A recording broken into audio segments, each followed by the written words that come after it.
Good morning again. We are just kidding the first time. Senate Agriculture back in action. Going to spend some time with Working Lands Enterprise Initiatives to hearing some success stories from the grantees. And I think Elizabeth's going to lead off just for a minute. Welcome. The floor is yours. Thank you so much. Elizabeth Siffel, the Working Lands Enterprise Initiative Program Manager. Thank you for having us back in today. Today you are going to be hearing from 4 grantees. We're going to be hearing from Claire George first, CEO and founder of Butterfly Bakery of Vermont. David Keck from Keck Wine Enterprises, who is running slightly behind, but hopefully will be arriving soon. I haven't actually heard from them this morning, but I assume that they're close by. And then joining via Zoom, you will hear from Miles Jennis, owner of Vermont Heavy Timber. And then lastly, Misha Johnson, co-owner of Freeverse Farm and Apothecary. The business owners that you are hearing from today are all awardees from the fiscal year 2025 Business Enhancement Grant, which is that foundational grant opportunity that we offer each and every year. It's very diverse in the projects that it funds. You're going to see that today. You'll be hearing from a vineyard, a value-added food business, a value-added forestry business or secondary, and a small bird farm. And I think when we were identifying the businesses that we invited to testify, we wanted to capture the diversity of sectors, but also a diversity in business size, stage, and also a diversity in grant size. So Freeverse Farm and Apothecary received one of our smallest awards, grant awards at $13,900. And we think it's a good example of the impacts a small investment can have on a business. And I think, as I mentioned yesterday, when we look at impacts, we take in account the impacts for the scale of the business in order to fund the full range of small to large businesses. I think without further ado, I'm going to invite Claire. Great.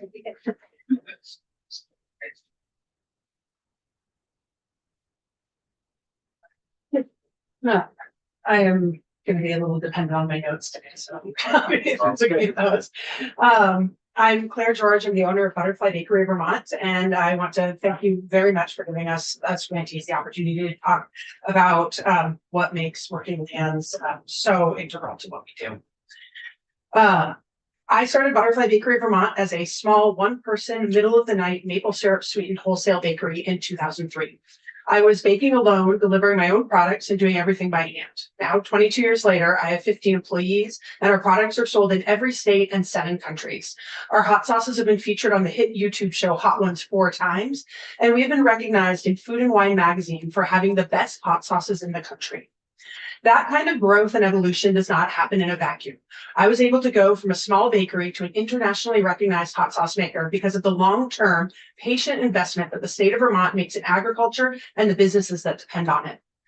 Butterfly Bakery of Vermont has received 2 Working Lands grants last year, a $45,000 business enhancement grant focused on marketing and a $5,000 trade show grant to attend the New York Now trade show. We have also received technical assistance and support from the Vermont Sustainable Jobs Fund, an organization that plays a critical role in delivering Working Lands funding and expertise to businesses like mine. That guidance, strategic support, and long-term perspective has helped us turn grant funding into lasting operational change and not just short-term spending. But just as importantly, we have benefited for most of our existence from years of Working Lands grants received by the farms and agricultural businesses we rely on every single day. Butterfly Bakery of Vermont is a farm to fork food manufacturer. That means that 100% of our milk, produce, and maple are sourced directly from small farms within 200 miles of our Barry, Vermont kitchen, and almost entirely from within Vermont. That sourcing is not accidental.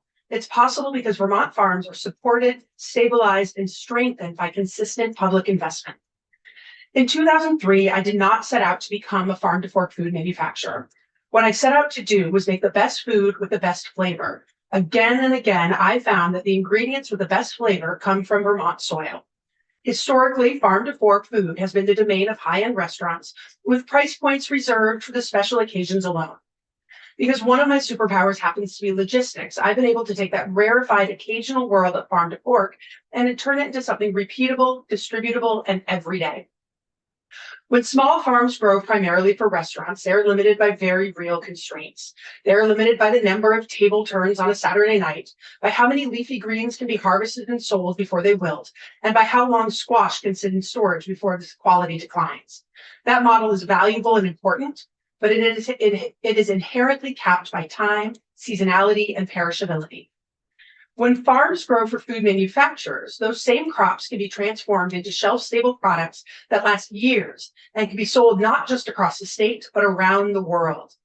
Manufacturing removes the ceiling that perishability places on farm income and replaces it with predictability, scale, and long-term demand. Farm to fork restaurants play a critical role in discovery, experimentation, and delight. They introduce new flavors and celebrate seasonality. Farm to fork food manufacturers, on the other hand, are designed to create repeatable, dependable staples. They take Vermont grown ingredients and turn them into products that can show up in a home kitchen on a Tuesday night at any price point all year long. Together, these models don't compete with each other, they complete the system. Building and maintaining that kind of system requires more than good intention and good ingredients. It requires investment, expertise, and support in areas that even strong, successful businesses don't always have internally. Every business owner has something that they're not good at, and that is where you come in. For nearly 20 years, I grew Butterfly Bakery of Vermont entirely through word of mouth. When you start with extraordinary ingredients, people talk. Through that organic growth, I was able to cross that $1 million gross sales threshold, which is something that only 2% of women business owners ever achieve. What that growth masked, however, was a real vulnerability. While I can make logistics and manufacturing sing and dance to my whim, sales and marketing are far outside my wheelhouse. When the world changed, as it has done repeatedly over the last 22 years, I didn't know how to intentionally guide how my business changed with it. I recognized that I needed to control our narrative, but I didn't yet have the tools to do that in a changing marketplace. So in 2025, I applied for the Working Lands Business Enhancement Grant to invest in improving our marketing efforts. That impact has been transformative, not just because of how the funds were spent, but because of the foundation the grant gave us to build upon. In that same year, we were able to secure outside investment for the first time. A key reason investors were willing to take that leap with us was our participation in the Working Lands program.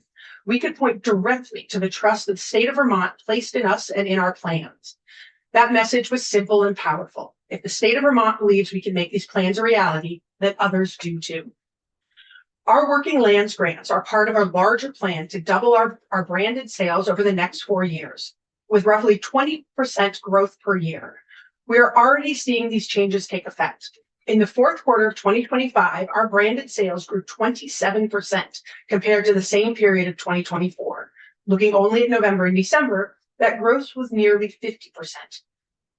About 2/3 of our sales come from customers and businesses outside of Vermont. If we double our branded sales over the next 4 years, as we are on track to do, we will bring in more than $5 million additional dollars into Vermont from out-of-state customers alone, compared to remaining flat. That's not a bad return for a $50,000 investment from the state of Vermont. Those dollars don't stay on a spreadsheet, they circulate. With revenue brought in from outside the state, we're able to turn around and purchase tens of thousands of pounds of ingredients from farms like Honeyfield Farm in Norwich, True Love Farm in Shaftesbury, Familia Farm in West Pollitt, and Quill Hill Farm in Pulteney. We would be able to grow our staff by 25%, from 15 to 20 full-time year-round employees across our kitchen, shipping, and sales department. The working lands model works because it funds the entire ecosystem, not just one link in the chain. Farmers and manufacturers rise together. Without manufacturers, farms hit a ceiling. Without farms, manufacturers have nothing to build on. Working lands is the connective tissue that allows us both to thrive. Because we purchase more Vermont-grown chili peppers than anyone else in the country, even more than Whole Foods, we have to commit to our crop purchases in the depths of winter while farms are still planting their fields right now. We spread those purchases across our network of small farms so that the success or failure of any single farm does not jeopardize our ability to consistently produce the products that our customers expect. That strategy protects our business, but more importantly, it protects our farms. If one farm has an off year, we are still there to purchase again the next year when they are ready to grow, and that consistency matters. When we commit to our large crop purchases, farms can breathe a little easier. Jeff Kleiss of Familia Farm in West Pollock put it best when he said, "Butterfly Bakery gives us a market we don't have to invent or manage every single day. If I get a flat tire, I'm not missing on my one chance to sell that week. Our days are more predictable and our mission is clearer.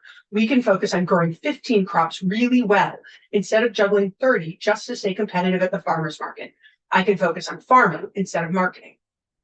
Our Working Lands grant did exactly what it was designed to do. We updated our photography, we tried paid advertising for the first time, we attended trade shows, we learned about earned media and how to tell and sell our story.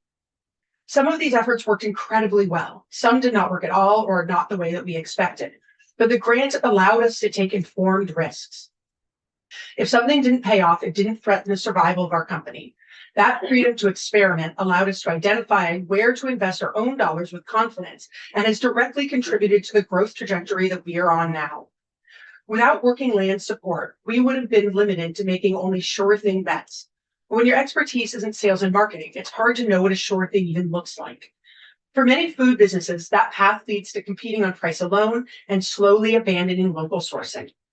Instead, we learned how to tell our story.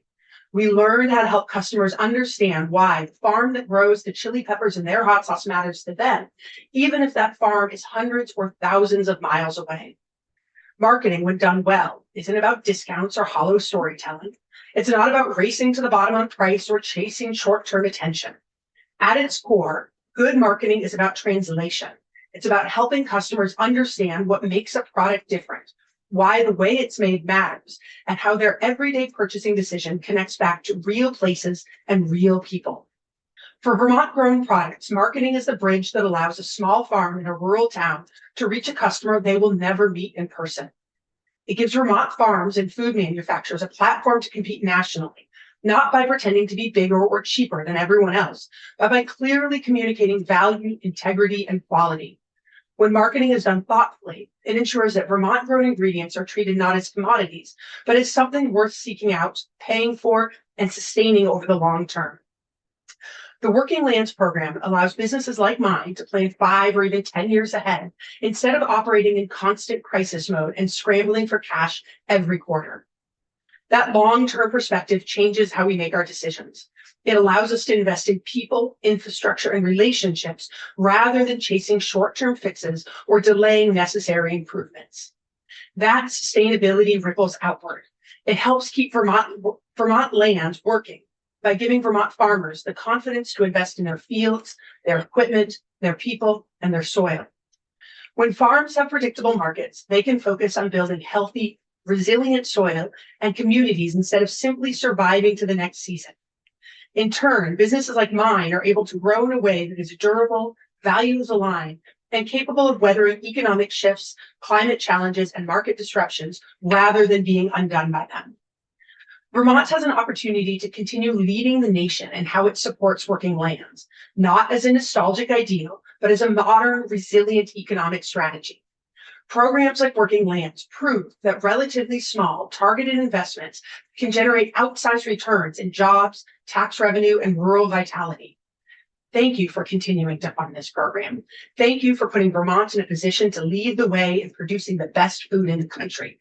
And thank you for having the foresight to understand that when you invest in farms and the businesses that support them today, you are bringing millions of dollars back into the state tomorrow and ensuring that Vermont's working lands remain truly working for generations to come. You're very welcome. A couple questions. First, Yeah. how was the application process? It was good. We've applied to Working Lands in the past, and not gotten it. And from that experience, I was able to seek more help in doing it this year. I have an employee who's done grant review before. And so he was able to help with it. My advisor is Lawrence Miller he used to be Secretary of Commerce here for the state. So he helped me tremendously. And then he's also got resources with the Vermont Sustainable Jobs Fund, and they were able to help me with it as well. So it's an enormous time investment. But obviously it ended up being worth it for us. All right. And the second question is, where's our samples? But, I should have brought some. I wasn't sure how hot sauce was going to be received. Well, I think it'd be received very well, Yeah. seeing how what you're doing across all the what you've been through. I mean, it's just amazing. You're in a very tough market, probably the toughest market that there is. It is pretty amazing on where you're at. Thank you. I don't want to go ahead. well, and my follow-up question would be, as you continue to get bigger and better, are you going to pay it forward with like a donation back to the land, Working Lands at some point? I would love to get to that point. Absolutely. Paying it back along every step is a really important part of what Butterfly Bakery does.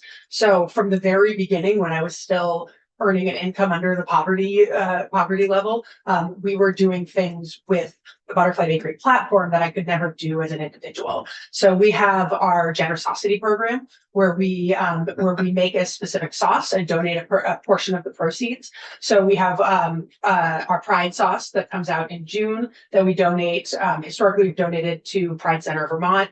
We've also done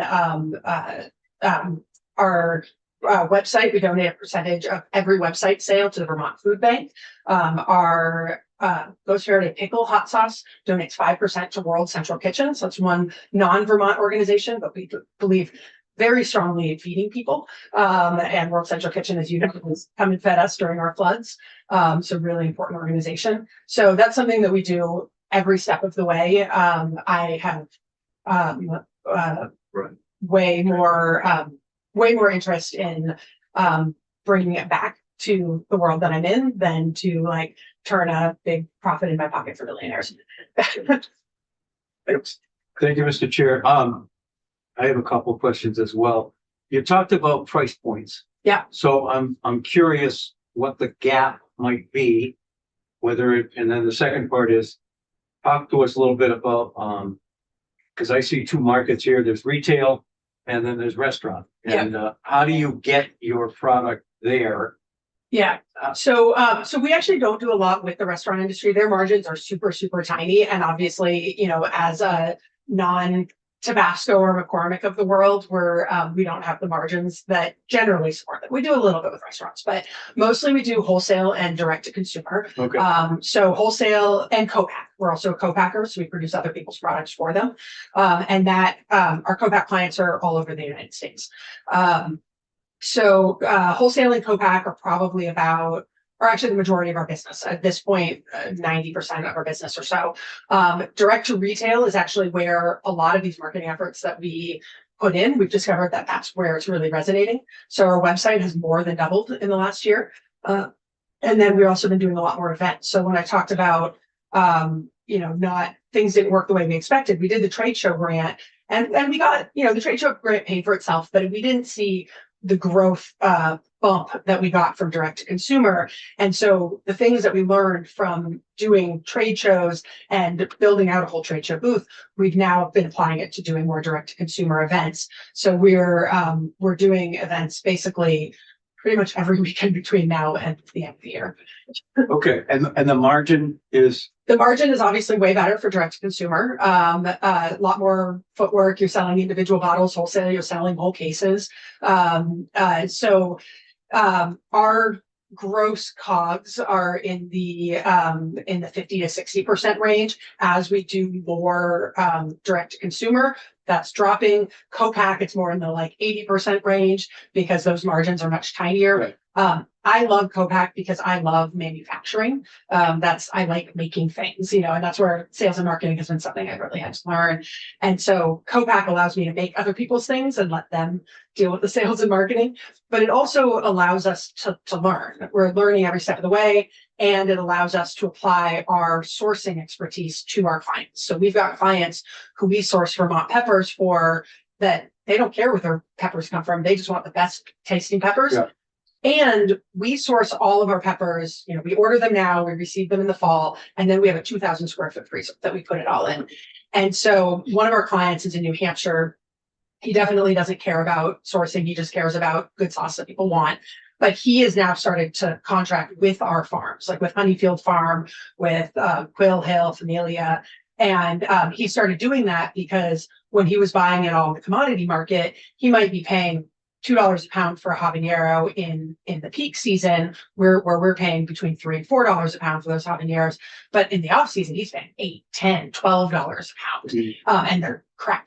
They don't taste good at all. So if he can commit to farms in advance, he can put them in our freezer. We know how to process them and store them. And so we're working hard at, besides our own sourcing, teaching other people how to do what we're doing. Because if that's our secret weapon now, we'd rather everybody else know that, and then we just have to get better. Thank you. So, so I want to kind of bring it right back to why you're here, which is the Yeah. brand. Yes. So you've obviously made a lot of smart decisions. Kudos to you. It's hard to grow your business and all of that. So with this $50,000 grant, that was what it was. Yeah. What did this grant do for you that you couldn't have done already? Yeah. Was it the money? Because I think probably you might have had the monies if you really wanted to scrape by, or was there another ingredient that was brought into this? Did they show you how to do with what you wanted to do? What did this grant do for you that you couldn't have done yourself? Largely it really was the money. It's hard when your company is self-funded. So we did just get investors for the first time this year, but we've been in business for 22 years. So we've been funded entirely through operational funds, loans, and sometimes credit cards. Whatever it takes. And yeah, and there are things that are just monumentally expensive. So with this grant, we use this towards marketing primarily. So what did it buy? Yeah, so we bought photography. That was kind of an easy one. We know that photography is going to pay for itself. So getting really nice photography, it shows companies that come to your website, individuals that come to your website, that you're a real company, you know what you're doing, you're still going to be here tomorrow. So that was one that, maybe we wouldn't have been able to get as nice photography or whatever, but like, we know that that's going to pay for itself. But then we also put it towards SEO and paid advertising for our website. Right. Never done that before. Don't know how that's going to return. Right. And we paid, and so when you did that, yeah. did you, who was advising you on that? Who made that decision about, okay, we're going to go with this one company? So, in my search for investors, I spent a lot of time talking to everybody I possibly could, anybody who knew anything about people who might be able to help us with investors. So a lot of other business owners who have investment. Also, like I said, my advisor, anybody he could connect me with, any investors who were not investing at the moment, but might be able to help me. So I was talking to lots and lots of people all the time. Specifically, the two major organizations that I worked with this grant, besides the photography, was I worked with Bootstrap and I worked with Juniper, a PR company. And both of those recommendations came first from Runamuck, because they were among the people I talked to, and they have really good responses from these two companies. And what I found through working with these companies is, like I said, some of these things worked really well, and we could have paid for that and just been able to be off to the races and run with it. And some of it didn't work like we expected. Doing a trade show is exceptionally expensive. Going to New York now costs us about $12,000, only $5,000 of which was reimbursed from the state of Vermont. And there's no guarantee of any sale at all. So we attended 4 trade shows. Besides these 2 grants, we also got 2 grants that were through the dairy side of our business. I also own Fat Toad Farm. So we're a dairy certified milk handler, and we make caramel and all of that. And we attended several other trade shows, including the New York Fancy Food Show, which is considered the most, important show to do in our in our industry. From that trade show, we got zero orders. Hmm. Zero. And that one was about $9,000 to $10,000 to do that event. And we got zero orders. New York Now was a much smaller trade show, but more expensive. But we managed to get enough orders for it to pay for itself. So you just never know what you're going to expect. And we can't take that risk to like, we just don't know what to expect out of that. Right. And so it just gives us that opportunity to take that risk. $50,000 goes fast. Yes, it very much does. Yes, but it is more than returned itself. Our website, for example, the SEO work that we did helped us determine what improvements we needed to make in our website. And we totally rebuilt our website internally. My background's actually in tech and computer science. That's what I did, what I went to college for, and what I did prior to moving to Brooklyn. Cool. And you're still, and you're located right here in Barry? Yes, yep. Near the Wilkins Harley dealership across the street where Vermont Village Cannery used to be. Yeah, okay. Well, I think we could be here all day, but Thank you. very great success story. Very happy that Working Lands could play a part in it. Me too. Very, very happy to have you in the state and just pretty amazing. So thank you for what you've done and thank you for what you're doing and good luck to you. Thank you very much. I appreciate it. And the next grantee we're hearing from is on Zoom. Yeah. So I'm seeing them on my screen, but I don't see them here. Okay, have they connected? Have they- Is it?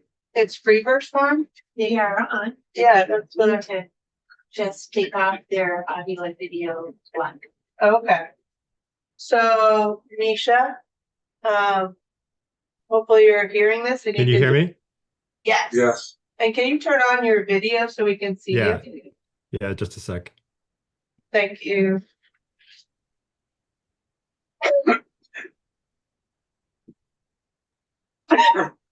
There you are. Good morning. Hi, good morning, everybody. Welcome. The floor is yours. Okay, thank you. I'm just going to share my screen to show some slides that I prepared for today. And you, I think they are in the packet of slides that we shared.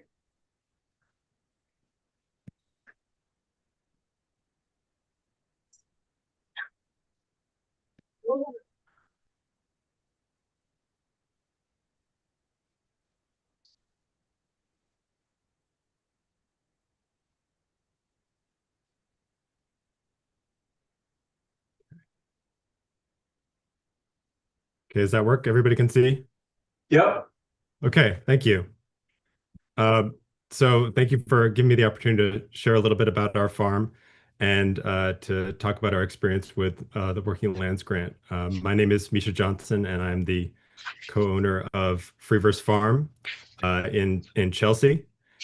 We started our farm in 2012 and have since established ourselves on land in Chelsea. We have approximately 38 acres of field and forest. We cultivate about a little bit more than 2 acres, primarily herbs on our land. We also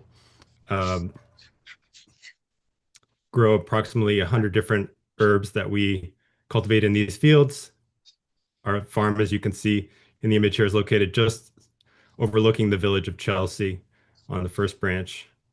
And we also, in addition to our cultivated acres, do a lot of wildcrafting. And we also run Freeverse Farm Shop right in downtown Chelsea, where we sell not only our products, but also a range of products from other farms in the area, a broad array of groceries, and we have a cafe. And we also sell through our website. In addition, another important aspect of our farm is that we work with another farm in Chelsea to graze their cattle during the summer months.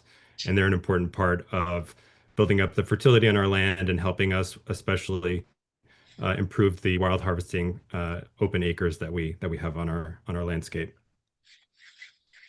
Here you see a few of our crops that we're growing in the fields. We grow, as you may know, herbs you can grow for the aerial parts like leaves that we primarily use, like something like spearmint, but also in the left side of your screen, you'll see the yellow blossoms of arnica. Behind that, we have yarrow. And on the right side, we have tulsi and basil which we grow for teas and spices as well. Here you can see Taylor, my partner, harvesting calendula blossoms, and then also one of our tools that we use for harvesting are chamomile blossoms as well. So I'll get to what we purchased with the Working Lands Grant in a little bit, but just to show you what we did prior to using the harvester that we got, we would basically hand harvest everything with either knives or clippers, putting them in baskets, and then bringing them down to our drying space. Here you can see a couple folks wild harvesting St. John's wort in one of our open fields and pastures on our farm as well. In 2022, as part of our scaling up plan for our farm and business, we built a solar-powered herb drying barn and processing space on our land. It includes, as you can see, photovoltaic panels on the roof and a solar hot air system on the south-facing wall in the building. And that same year, we also achieved organic certification for our crops, which was really important for helping our brand and expand our opportunities going forward. So the barn, once we bring our harvest in, we lay them out on trays. You can see Taylor again on the left, my partner spreading calendula on a drying screen, and then some of our staff on the right-hand side spreading, I believe, Tulsi on one of our drying screens as well.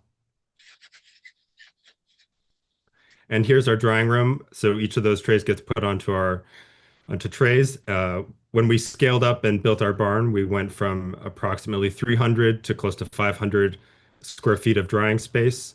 And not only that, we were able to, with the efficiency of the new building, reduce by half the amount of time it took to dry the herbs, all while maintaining the same quality that we had prior, which is really important for us to be able to scale up while still maintaining the quality of our herbs and products. Once the herbs are dried, in the case of the blossoms, we'll bag them up and bring them down to our apothecary, which is right next to our farm shop in the village of Chelsea. And for herbs like the rosemary you see in the middle of the screen, we'll garble them, which is to separate the leaves from the stems down to the grade that we're trying to get for market or for our own products, and then bag those up and bring them down to our apothecary. Between the fresh herb that we harvest and the dried herb, usually the finished herb is approximately 1/10 to 1/4 the weight of the initial harvest once it's done being dried and processed.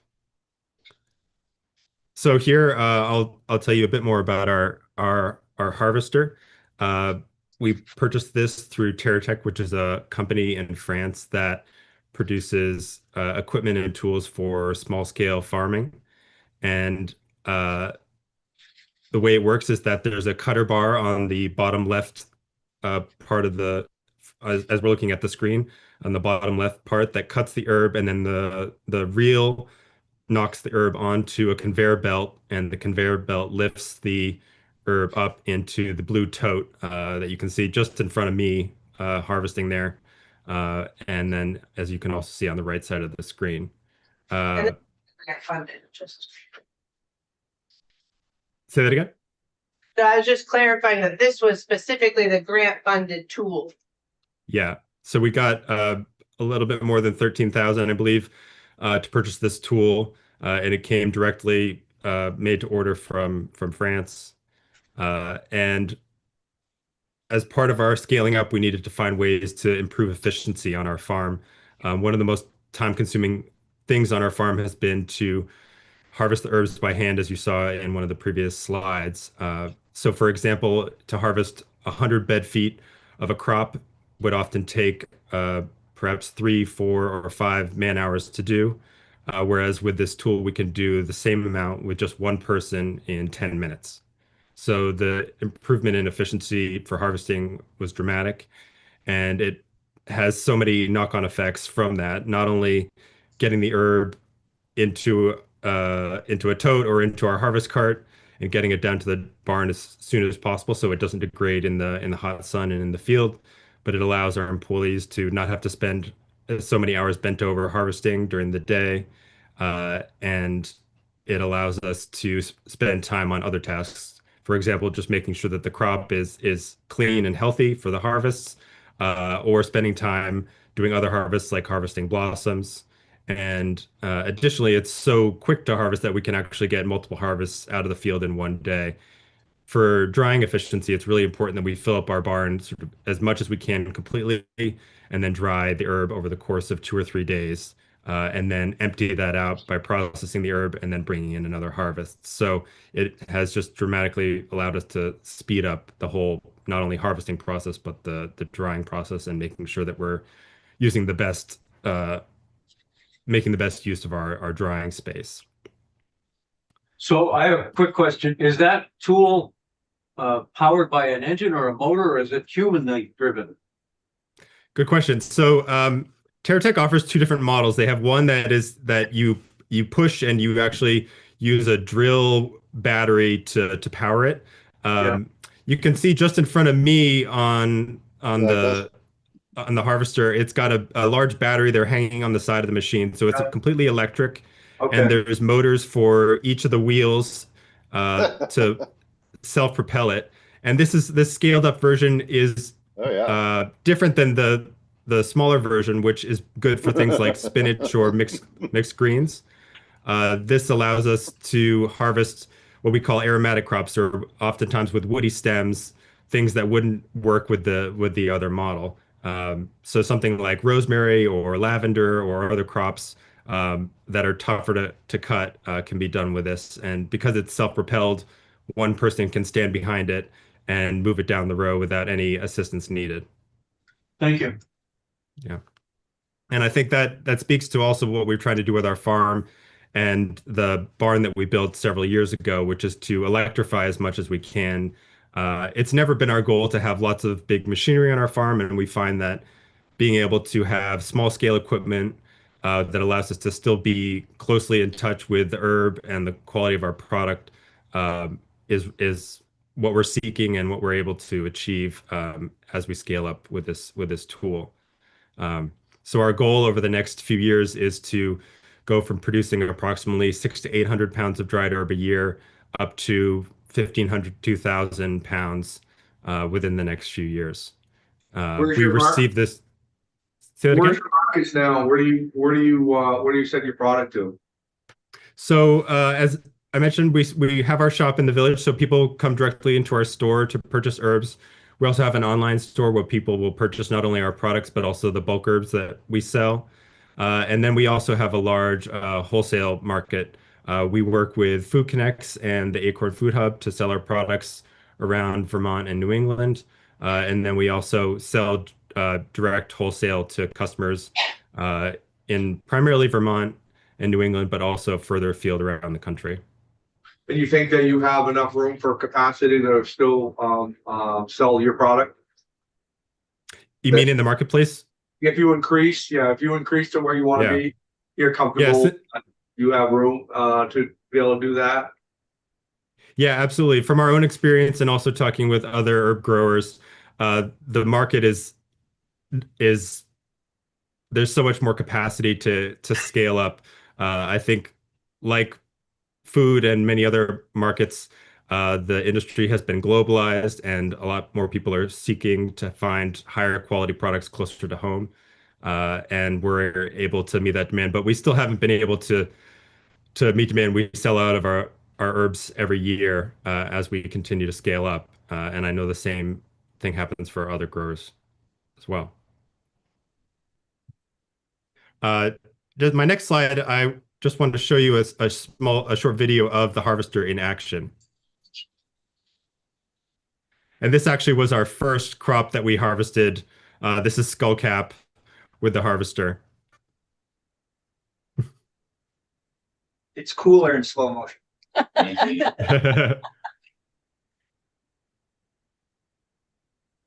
How many hours have you put on it so far? How many hours have been put on it? So far, yeah. That's a good question. I'm not sure exactly. Maybe 20? Yeah. it's so fast that we don't actually have to spend that much time on it. And we, as I mentioned, we received it mid-season last year, so we haven't yet had a full season to work with it. Have you used it in the mud yet? No, we haven't used it in the mud yet. You shouldn't be processing any of that when it's wet out anyway, correct? No, we're basically always waiting for a sunny, dry day to harvest things. So usually we're harvesting late morning, early afternoon to bring in the harvest. You don't have any of that acid clay down there, so you're all set. Yeah, we have a nice sandy loam up on our hillside, and it works really well actually for our crops, many of which are Mediterranean, things like thyme, sage, oregano. They actually like the kind of the well-drained, drier soils. Nice.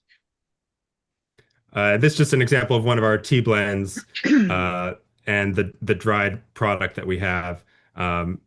So once we've harvested and processed everything down in our apothecary, we'll make tea blends. We have spices and spice blends. I'm also a trained herbalist, so we'll make herbal remedies like tinctures and oxymels, fire cider, as well as some body care products like salves as well. And one of the things that I think really stands out from competitors on the larger marketplace like McCormick or Frontier is just you can tell immediately how green and vibrant the herbs are when you look at them on the shelf or buy them. And here's this is some of our teas and spices, and also some of our body care products that we make. Thanks. Oh, there's a view. Yeah.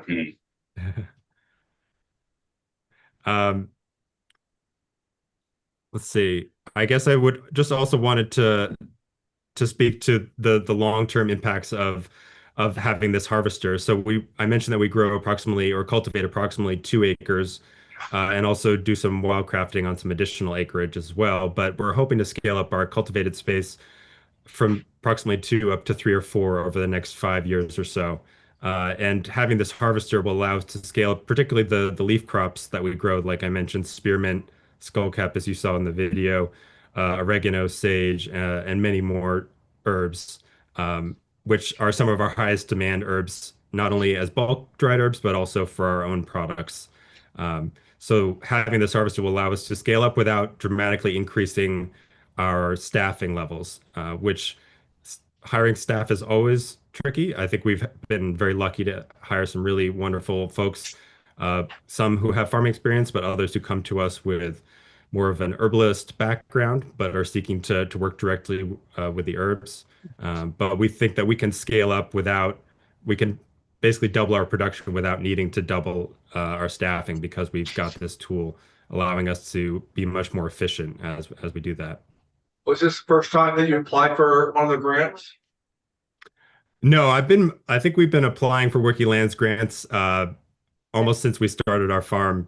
And so we've not every year, but we've tried over various years to get grants for different projects that we had in mind. And this specific tool came up for us just in the last couple of years. Well, good. Thank you. What else would you like to tell us? I think I would just like to mention just how significant the Working Lands grant is. It's one of those grants that prior to achieving or to receiving the grant last year, we always look forward to having the opportunity to apply because not only does it present a sizable chunk of money that's potentially available for projects, but it also funds projects that other grants might not fund. For example, infrastructure. I know sometimes the grants don't also require a match, which is also can be really tricky. And for us, because we invested so much in scaling up our barn a few years ago, we didn't have the ability to make this kind of purchase of this tool. So otherwise, we would have just continued to grow, but doing everything by hand, and maybe that would have slowed down our ability to scale as quickly as we hoped to. And for me also, I grew up down in the Upper Valley, and when I moved back in 2012 to Vermont to start our farm, it was grants like this that really attracted me to Vermont and there are many reasons why Vermont is amazing, but just the values that Vermont puts in the working landscape are something that is so important and makes us as farmers, I think, feel really supported in our endeavors, and gives us the opportunity to take risks and to keep expanding the local food economy and also just the general resilience around the state. I think it's kind of priceless what this grant can achieve for different businesses. Do you own the farm or are you leasing it? What's We own the farm. We own the farm and live on the farm. cool? Great. How many acres? I think you said. How many total Yeah. acres? We have 38 acres. Approximately half of that is forest. The other half is open. Primarily open acreages for grazing and wildcrafting, and then around 2 right now are for cultivated crops. Do you have any projects that you do in the forest? Right now, our forest is relatively young, but we are thinning it out. It's growing up as a nice hardwood forest, and we have begun to cultivate some woodland medicinals in the forest, like ginseng and golden seal and some others, and are hoping to do that more and more in the coming years. Those kinds of crops are quite slow before we can get to harvest, usually around 10 years or so. So that's something that they're planning for in the future. Well, good. Well, we want to thank you very much for sharing your story with us. Very Thank you. valuable information for us. Keep doing what you're doing. Congratulations with your success. Thank you so much. So we have 2 presenters remaining. Yep. We're gonna hear from Miles Jennis from Vermont Heavy Timber next, who is Sure. joining online, and then we're gonna hear from David Keck, Sounds good. who's here in person to wrap it up. Sounds good. Miles, welcome. The floor is yours. Thank you. I'm sorry I can't be there in person today, but I appreciate the opportunity to testify in front of you. My name is Miles Janess. I am from and live in Huntington, Vermont, and I'm a carpenter and I run a business called Vermont Heavy Timber. And we're a timber framing company, but we focus on preservation, restoration, and specifically, we focus on trussed structures, so churches, meeting houses, and covered bridges, although we do plenty of work on agricultural barns and a little bit of work on houses, not too often. A lot of agricultural products. And we are, as far as I know, one of the few companies in the state, and possibly the only company that works to the standards set forth by the Secretary of the Interior's office that cover restoration, preservation, and renovation. We don't do much renovation, but the other 2 are our big focuses. There are a couple other businesses that focus on that in the timber framing arena, but they're just one-man shows, and we have good relationships with them and help them with their projects often. It's a bit of a shame. There's a large demand for our work in the state. There's a lot of historic buildings, obviously, in the state. A lot of covered bridges, a lot of churches and meeting houses and barns. And the state, as you may well know, has a barn grant program that funds some restoration of Vermont's ag barns. And we take advantage, or the folks that we work for often take advantage of that program. So it's unfortunate that there's not more people who do what we do. We are trying to grow to meet the need, but not grow just for growth's sake. We have 6 employees right now, and at this time we're looking to grow to about 9 or 10 folks. So we do the restoration work. We also are general contractors and oversee most of our projects. And we,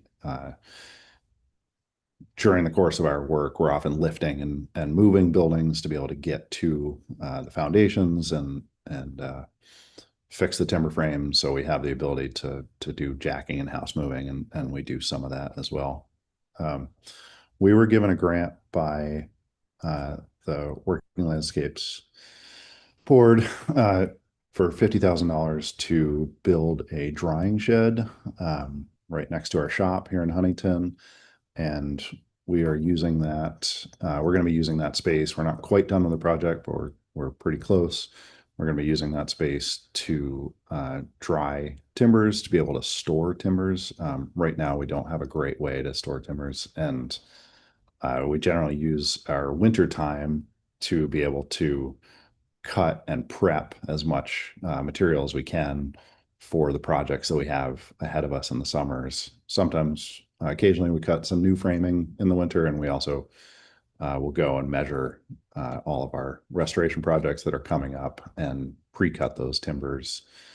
And not having a place to store them before we can install them in the spring and summer has been a pretty big pinch point in our business. So that shed is about 2,500 square feet. And that allows us to reallocate a little over 500 employee hours from just logistical tasks related to dealing with that timber to actually making money, not having to move stuff around all the time, and instead being able to cut timbers and to prep them, do what we actually should be doing. We have a sawmill. We saw almost all of our own logs any given year. About 90 to 100% of our logs come from Vermont loggers. We buy most of our logs off the landing, although we do some of our own harvesting. We are one of 2 sawmills in the state that can saw up to 53 feet long. And so we sell specialty timbers to other timber framers like us. We purchase logs from probably 10 to 15 different loggers per year, many of them local to us, but we will occasionally travel around the state because we need very particular things. Some of the rules in those standards that I mentioned before are about replacing in kind. And so if a building, say a cover bridge, was built with spruce, we're going to replace it with spruce. If it was hand hewn, we're going to hand hew the timbers. We probably spend, it's not a massive amount. Wood is actually fairly cheap. When you buy it in the log form, we spend anywhere from, depends on the year, but $25,000 to $50,000 a year on logs from local loggers. And I really love that part of our business. I love that, most of what we use is what I call base materials, wood, steel, copper, and, a lot of that money is in the wood and flows right back into the local economy. So that's something I take pride in. I think I mentioned we got a $50,000 grant for that drying shed, and that's been a huge help for us. That was the first time that we applied for a grant. And we're probably spending a little more than 150% of that cost ourselves to build this project, both in labor mostly and some in materials. And like I said, we'll be done with that fairly soon. Miles, Please. if I may, how many employees do you have? I have 6 right now, and we're hiring. We're trying to get up to about 9 or 10 this year. Oh, wow, good. Which that maybe answered what is staffing is profit. What I was going to ask you, what are some of your challenges? And I think you answered it and how many in staffing. How skilled do you need, or do you train when staff when they're there? Yeah, it's a great question, Senator. It is a very high skill business. That's the reason we don't really have much competition or many colleagues, I'd say, because the bar to entry is quite high for both in the cost of what it takes, the equipment and the skill level. Unfortunately, we don't really find folks who are skilled. We generally hire stick framers who have had experience, and then we train them to do what we do. But there's so few people out there who do what we do that we spend a huge amount of time training. And so education is a really big part of our business. And it has to be, I mean, I'm delighted in it, but it also, you know, it has its downsides and that we really have to focus on that side. And once you train them, what's your attention like of keeping them? Because obviously, if you train them and a year later they leave, that can be a little frustrating. It certainly can be. When people come on, we ask that they give us at least a 2-year minimum commitment. It's not a contractual thing, but we ask them to, you know, look us in the eye and say, this is what I want to do. And I think we pay pretty well. We don't have health insurance, but we do pay, you know, people start at 25 and my foreman's at 45 an hour. You know, we're very flexible on folks' time, and we do have some other benefits. So could be more, could be less. I think we do pretty well for considering the what people get paid in this industry. And we try and take care of folks. And we also, because of what we do, we are lucky that folks will move across the country to work for us. I mean, there's sort of a cachet in what we do. You know, folks really want to come work for us specifically because we do very, you know, it's a craft. It's not just banging nails. And but that doesn't mean that it's hard, or it doesn't mean that it's easy to find folks. Sure.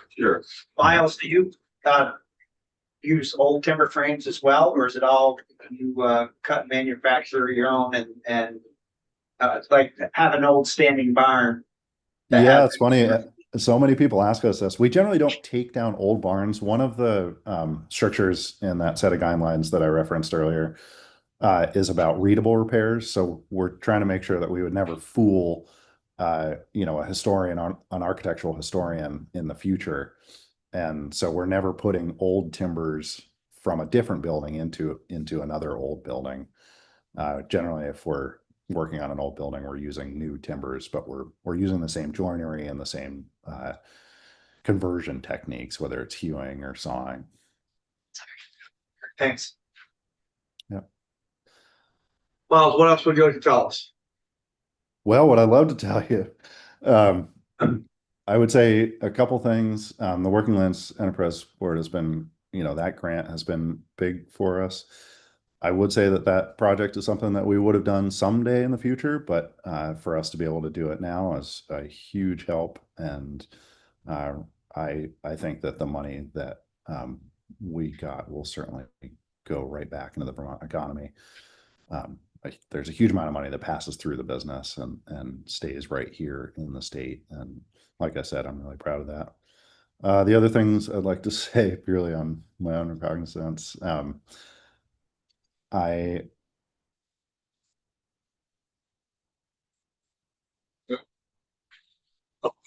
Pros.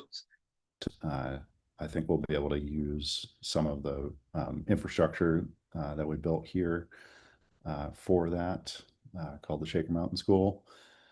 And that's a big focus of mine, just because there is, you know, a real dearth of carpenters here in the state. Miles, we didn't hear the first half. You froze there for a bit. Oh gosh, I apologize. We're working on starting a school, a nonprofit school to teach the trade. There's a real shortage of crafts people and tradespeople here in Vermont, as I'm sure you've noticed, and I want to respond to that need. So that's a really important thing for us. And then I know it sounds a little crazy, but I wanted to put a plug in for Wooden Bridges. We're actually working on getting a grant from the Northern Borders Regional Commission to do a case study on, so the grant is about timber for transit, and we want to replace a failing concrete or steel bridge with a wooden bridge using glulam timbers as the base beams. Would be able to carry full highway load, would be taller, you know, full height to be able to take full size trucks. But just a little plug there for wooden bridges. I'm sure you're well aware that steel and concrete are not actually, you know, those aren't lifetime materials. They need maintenance and they fail over time. And wooden bridges actually have a really long lasting capability because they're covered.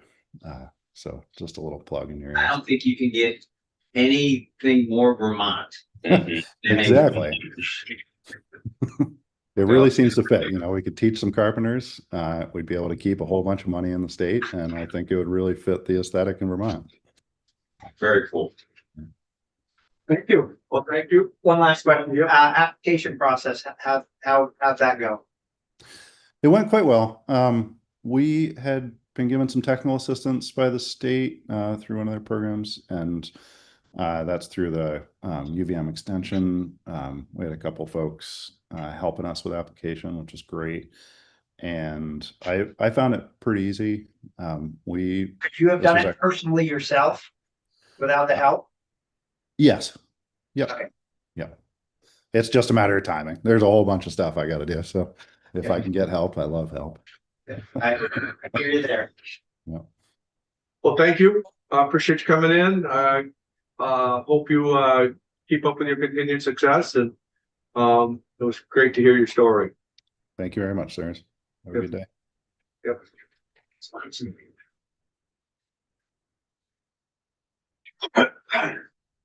Okay, come on up. Hot seat here, everybody else, virtually. That's all good. Good morning. Good morning to you. Appreciate your patience, as I navigated Jeffersonville roads this morning. It's all good. David Keck and the owner, I've met all of you, I think actually in previous testimony, but, owner operator for Stella 14 Wines up in Cambridge, Vermont, Yes. in North Cambridge, and, applied and received a grant from Working Lands last year to trellis the vineyard that we planted in 2024. Yes, thank you. Decent view from the vineyard there.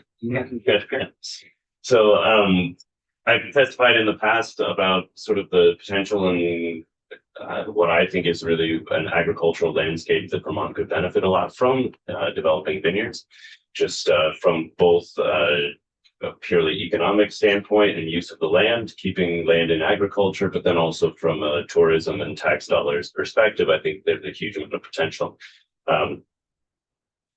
I guess I'll dive into these slides because I think they tell a lot of the story to begin with, but that is Golden Dog Farm up on Pratt Road in Jeffersonville. And this is where we initiated the project. That's one of their older stretches of vineyard. It's my wife in the hat in the middle there, poking her head through, and a crew of folks picking grapes in, actually that's 2023, I think. So, and actually to Miles's career in business, the barn in the background there, by all accounts, Ira Allen's barn. From Ira, Vermont, that one of his colleagues who does similar work deconstructed and moved to that farm. The outside looks new, but the inside is all original timber, which is pretty cool. So our trajectory, we took over the Boyden farm in 2020 from David and Linda Boyden, and Linda, and started farming it and producing wine. 2020 was our first vintage, and we opened a tasting room in Jeffersonville in 2022, and we're kind of on an upward slope. We just hired our first employee, and actually 2 employees at that point. And then 2023 happened. The first challenge that we saw was the frost of 2023, which I've testified in here about the challenges that presented. We lost 90% of the crop at Boyden in that year. So our sort of upward trajectory was sort of stalled there. And then in kind of a dark bit of positive thinking, this is what the vineyard looks like later that year when it flooded in Jeffersonville. And the only positive side to that was we didn't have any crop hanging because of the frost. So the vines struggled a bit, but there wasn't any we weren't very concerned about the quality of the fruit at that point. That was the only part of the vineyard, thankfully, that flooded. But we ended up closing the tasting room as a result. But that was also the point at which I started the conversation with Doug and Becca Warple, who own Golden Dog Farm on Pratt Road, which is about 500 feet, 500 feet higher than the Boyden farm, and was out of that sort of the frost all settled in the valleys. It was a radiative frost. So basically the lack of airflow and the cold air all created the worst possible situation at the Boyden farm, which is right next to the river. Up at Golden Dog Farm, We have better airflow. The temperature was similar, but we actually didn't have any frost damage up there. So 2023 was the first year that we took over the vineyard as it existed up there. And then 2024 began a 10-year lease with Doug and Becca to farm that vineyard. The vineyard itself had been planted in 2015 by the previous owners of the property.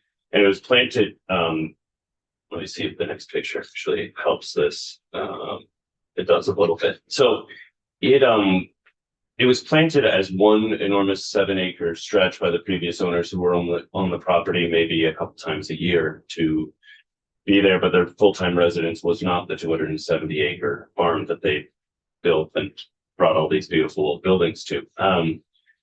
So after having had the vineyard for about a few years, they decided it was a lot of work, and they tore out 5 acres of what they planted and trellised all of the posts, all of the wire, everything, and mowed it under and just made it a hayfield. When Doug and Becca took over the vineyard or the property, there were 2 acres that were still planted. There were 2 acres that had been mowed under, but they'd begun to kind of allow to come back because vines are sort of like weeds. If you don't continue to mow them or pull them out by the roots, they will continue to come back. And then there was about 3 acres that were just still hayfield. So on the left, or my left, I guess yours too, is what the vineyard looked like in the middle section. There's 2 acres that had bamboo and vines coming back, but no trellising and no infrastructure for them to grow. Vines need some sort of structure to however you trellis. There are ways all over the world that people trellis vines, but this is not a successful, especially not here where we have a lot of humidity and a lot of vigor. The part of the vineyard that was still trellised had its own challenges because it was planted essentially the way a California vineyard would be planted, with old end posts made with locust that is, or black walnut, I guess, that is in theory rot proof, but it's rot proof if you're in a really dry climate with a lot of sand in your soil, and our soils are heavy and acidic, as you know. And so all of the posts are kind of in the process of rotting out. This is my friend Una and her dad Dave and mom Serinda helping us get bird nets off of the post because we've kind of jerry-rigged everything and made it viable, but it's not great. So all of those posts are in the process of falling down. So this was kind of the vineyard that we inherited. Because I'm a stubborn Vermonter and and I'm sorry, you told me 2015. So it was planted in 2015. Doug and Becca bought the property in 2020, and then we began working with the vineyard in 23. 23. Okay. Yep. So, because we're stubborn, but we realized the potential. There had been a vineyard there and had been a successfully grown vineyard, and it was not in a flood zone, also not in a place that was prone to frost, particularly. The middle picture here is what the bottom part of the vineyard looked like. And we doubled down, bought 3,500 vines from Andy down in Paulette, Vermont, who has Northeast Vine Supply, kind of provides hybrid varieties that survive this climate to really the entire nation. Actually, he grows a tremendous amount down there. And we, there's my border collie and my wife planting. We and a bunch of friends replanted the entire bottom 3.5 acres with those 3,500 vines. There they are in the back of my truck. That's my neighbor Don pulling a plow from 1925 behind the tractor. That was not the most effective way to get the field plowed, but we got it planted. For those wondering, planting a vineyard is actually the most miserable work ever. It seems really romantic, but it's pretty dirty, sweaty, buggy, and my wife and I got married a month after we planted that vineyard, which is still amazing to me. That's putting in the last vine. The marriage or the vineyard? The vineyard both, actually. But yeah, she was not. Watch what you say. You're being I'm being recorded. No, she's. Close to Valentine's Day. I was giving you a shot for the whole time. I know. She's the first one to admit that as we put in that last vine, she was really wondering what we were doing. So it was a lot of vines to plant. But that's the vineyard after we planted it in 2024. We put all of it on bamboo, all of it with grow tubes around it, no trellising, but finished. So we knew that we needed to trellis the vineyard. How we were going to do that was a pretty challenging conversation. It's one of the most expensive aspects. Planting the vines is expensive. It's hugely labor intensive and equipment intensive, but trellising it is a massive project and involves a lot of equipment, skill, and materials, really materials. And so this is Stephen Wilson with VT Vineyards. And we had him come out because basically I wanted to see if we could use steel posts instead of the old wood that they had used. And otherwise we would have been digging and putting in a bunch of pressure treated wood, which also is very expensive, but the steel will last a lot longer. And they're easier to install, they're faster to install, but you have to be able to drill them in at an angle and in specific, you're not using excavators, you're just hammering it into the soil. So we had him come out to test the viability of that. And he and his team checked the entire vineyard and found that it was going to go, which was a pretty great moment. So this is November of 2024. Here was the math that, and I'm sorry, this is the worst possible slide because it is all text, but this was the math that informed our decision to plant the vineyard and go ahead, knowing that we did not at that time have a working lands grant. We were basically looking at whether we were going to bring in outside investment, look at whether it was private equity or figuring out some sort of loan to get it trellised. But the math on the thing all added up. So the current vineyard production was really the 2 acres that we inherited that were poorly trellised, and those were producing about 30 to 50 cases a year. So in the best case scenario, that's about $15,000 a year in product if you're selling your bottle of wine for $20 a bottle, which is pretty low. That's a pretty conservative price for Vermont wine. The average Vermont bottle on the shelf is about $30, but we figured between wholesale and retail, that's where we would at least do our numbers. With the addition of the untrellised vineyard, but it was planted, so just adding trellising to the 2 acres that had vines, they didn't require us to replant them. We'd be able to increase from 50 cases to about 100 to 120. That's pretty conservative for 2 acres, but it's conservative because it's been fallow for a couple of years. It's been unmaintained, and we don't really know what the production is going to look like. After watching it grow last year, I'm really excited. I think it's going to be a much more successful vineyard than we projected. But in the interest of doing the numbers, middle of the road scenario, that's about $36,000 in product annually. So that's 4 acres total at this point in the plan. With the new plantings, which were planted at a higher density with new vine material that's more successful and planted in a place with a lot more potential for success, all sort of south-southwest facing, beautifully exposed slope, we would go from 120 cases to, at the most conservative, 350 cases in 27, and then close to 600 cases in 28. And that's looking at pretty conservative numbers. To give you an example, Shelburne Vineyard is cropping at about 4 tons per acre. These numbers are done at 1.5 tons per acre. So extremely conservative, but I wanted to be conservative because we don't know whether we're going to get frost again or whether we're going to get torrential downpours all through flowering and things like that. I'd rather look at the numbers conservatively and be delightfully surprised. So looking at that, we're looking at over $100,000 a year in product in 27 and $180,000 a year in product in 28 if it performs at kind of bare minimum to mediocre yields. None of this includes any of the tax dollars or tourism dollars that are included in visits to the vineyard, wine tastings, things like that. I also am director of hospitality for Golden Dog Farms, so we do wine tastings all summer, where people come and I'm pouring, a handful of bottles. We have people paying $200 a person to come hang out with golden retrievers on the farm and then taste Vermont wine and usually walk away with some bottles. So that all just goes right back into the Vermont economy.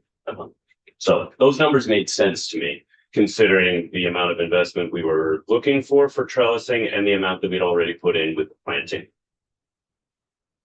So if we had not received the Working Lands Grant, which we applied for in December of 24 and received in April of 20, Project.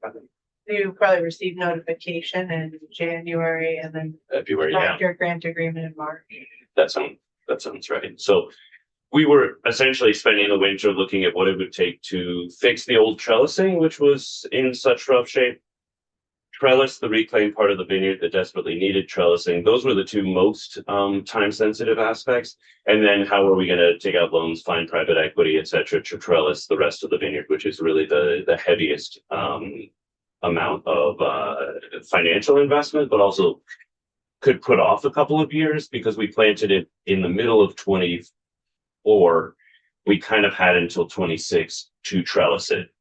So we had a little bit of time. Wasting that time on sort of scrounging and trying to find financial investment was definitely going to slow our upward trajectory, but it was kind of what we committed to do. Today, because of the Working Lands grant, which we got again in like February, I guess, of 25, but we began to implement immediately upon receiving the funding to buy materials, which are a huge part of it. And then Stephen and his team started midsummer last year to get the trellising done. That then allows us to bring on 2+ part-time employees. We'll see. We kind of, the number is a little bit skewed because we work with Angus at West Farm in Jeffersonville, which if you've not been to that farm, truly a spectacular property, but he frequently has his employees too early in the season. So in April, it's muddy in his vineyard or his fields for planting and for doing a lot of the work. And so he kind of lends us, I just covered his employees for a couple of weeks at the beginning of the season because April's a pretty busy time for us getting the vineyard finished pruning, getting it trimmed, getting all of that done. Mid-season, we frequently will hire a couple of his people away again, but then we've got room for at least 2+ part-time employees to keep our vineyard maintained throughout the growing season. And then during harvest, we bring in a team to get it picked and to help with processing. So the 2 acres that needed retrellising are now retrellised, and I'm pruning them anytime it's not below 15 degrees and it makes sense to be out there. We reclaim the middle 3 acres and those look beautiful. I'm excited to get in. That's going to be some fun work getting those tied up. And then the 3.5 acres that we planted at the bottom of the hill are all planted trellised, and those basically get mowed and then tied up this year. And then next year they'll go onto the wire and produce a crop. One of the huge aspects for us as well with this grant was not just having help in the vineyards, but also moving from basically the work was a lot of it just on hands and knees, scrounging around, trying to excavate these vines. Once they're tied up, a lot of that work moves from on your hands and knees in the snow or mud or whatever, up to like actual upright work and then tractor work moving forward. So quality of life changes pretty dramatically. The amount of time it takes actually also is substantially different. So that's the vineyard. This is proof that we got married. That's our wedding night, actually. It was a pretty nice evening for that in July of 2024. So and then we have this beautiful sign that Working Lands has given us to put in the vineyard so that when people visit, they can appreciate what went into it. So I think the last time we had a conversation, we might have been talking about flooding. And how did you make it through the drought?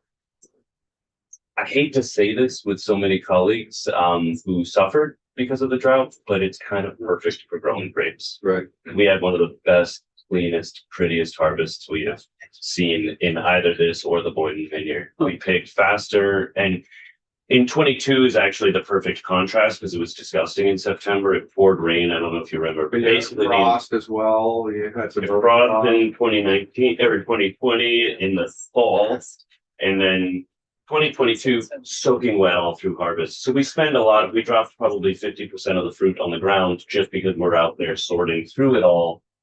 Any rot, anything very split, rot spreads pretty quickly. That was rough. 23 and 2023 was the frost year. 24 was actually a pretty solid and successful harvest for us. 25 was some of the prettiest fruit that we've ever seen. I mean, it was just pick it and put it in the bin. You didn't even have to look. And it meant we moved quickly in the vineyard. So good. Yeah. Well, when you're doing all that type of expansion and stuff, you need a little luck, right? It's certainly nice. Yeah. It's certainly nice. Well, good. Well, when the Boydens were there and now you're there, it really is a pretty part of Vermont to drive through that little valley and see what you're doing there. So, thank you for what you do for Vermont. It is, we've said over and over and over again that the Vermont landscape is not the same if you didn't have Vermont farmers, and see a little bit of a different of a look going through, and seeing how you guys are making it happen. It's very nice. Nice to hear the success story that this grant did help you out. Well, as you know, farming is not easy on anyone, and every now and then, to be honest, like we had applied for a number of grants, very federal and otherwise, and had been pretty unsuccessful. I should piggyback on what Miles said. We had help working on the previous grants. This one I actually wrote myself, but with kind of materials that had been put together for previous grant applications. We had no idea whether this was going to come through, and it dramatically changed our perspective for the year. The application itself, I think it's important to point out that the process itself, I think, is really important for farms and for businesses, because it forces us to really look at the projects that we're hoping to do and look at the viability, the financial incentives, and what we're really putting together. And so I think the process of the application itself also helped us clarify our business plan and what we were doing moving forward. So that's been hugely impactful for us. Any questions? No. Well, I went back Right, here, here's going well. and I want to thank all of you. This committee is very committed to all Vermont farmers. Whether, I say it over and over and over again, whether you're baking 12 loaves of bread, buying your sourced product from, someone else that's able to do that, or you're a large farm operation. We're here, we're working now. I think that you folks ought to know, what we're working on. We're working on the language to fix the Supreme Court decision on the Taft Street decision. Sure that we can continue on with what we passed last year, which was the right to farm, and also to make sure that farming can stay viable and stay as much as possible out of direct zoning conflicts within communities. We'll have that. We'll have some successful language before we're done. Working with partners of the league, Vermont City Leagues and Towns, and all the other stakeholder groups. But yeah, we're very focused. We're non-political. It's one thing we don't allow in here. We are here with what is best for Vermont farms, and you have a big ally in here. So, yes. So how many acres are you doing right now total? So the Boyden farm is 6.5 or so. David would say 10. 6.5 planted acres, and then we have the 7 up there. So we're at about 13.5, 14 acres. What do you see, how far do you ever see it growing? How big would you like to get? How many acres? As long as you don't have to plant it. Yeah, lots of help planting. I've projected out to, I think listen, 20 acres, 15 acres is just extremely small on the scale of viticulture. That's a tiny plot of one person's vineyard in California, right? With 50 acres, you get close to 10,000 cases, which is kind of the threshold for being a very successful winery operation. Above 10,000 cases, the scales of economy work against you, because you need to upscale sort of all of your equipment in a way that then doesn't become super viable until you're at 100,000 cases, which I don't think is the way Vermont's ever going to go necessarily with viticulture. But 50 acres, I think, is a really, maybe, I don't know. But 50 acres, I think, for our operation is a dream. So it takes time. So I think everyone in here wants to know, when do you open for tasting? So I had 2 really positive things to drew me to that conversation. One has nothing to do with our wine, but has to do with a new business opening in Cambridge, right across from the Boyden tasting room, which is Poorhouse Pies, is opening a cafe and sort of a full operation. And we're going to collaborate with them to do some tastings there. I think maybe every Thursday starting this summer. So we'll start doing some. Very important. Where are the samples? Yes. No, I mean, they took my utility knife at the gate. I'm sure they would have been super excited about alcohol walking. All you had to do is tap on the window, we would come out. I know, you didn't see me going back before. Yeah, we should have, Yeah. we should have paid better attention. We apologize. No, it's all right. Well, good. You guys know that we go and visit every project, not, or a board member, and we're not allowed to accept a single taste as like, you know, which makes sense, like that makes sense for us, but imagine the pain of being like, oh wow, look at all these like, you know, Amazing. incredible Yeah, products. but if there just happened to be a cup sitting there. Yeah. I think it's part of determining whether the project was successful. Today. Yes. It's quality control. Yes. Yes. Well, thank you. Thank you, Elizabeth. Thank you all for your time. And, for your support. thank you. The stories are very rewarding and yeah, they're good to hear. We trust that you'll reach out to us if any questions come up or clarifying, We will. you know, need clarifying information, Yeah. you know where we are. Yeah. Thank you for giving us this time. Thank you. It's good to hear the success stories. It is. You know, we've spent a lot of time on the non-success stories that we touched upon with David. So, committee, let's take a break. We're going to be back here at 10:45 or maybe a few minutes early. We're going to spend some time on section 10 and subject we haven't got to. Before we take a break, I just want to talk a little bit. It's a good time to do that. We have a few minutes. We have a lot of stakeholder groups that have come out with a lot of new ideas on this sections 1 through 3. I am going to give them a week to solve that amongst themselves between the agency and all that.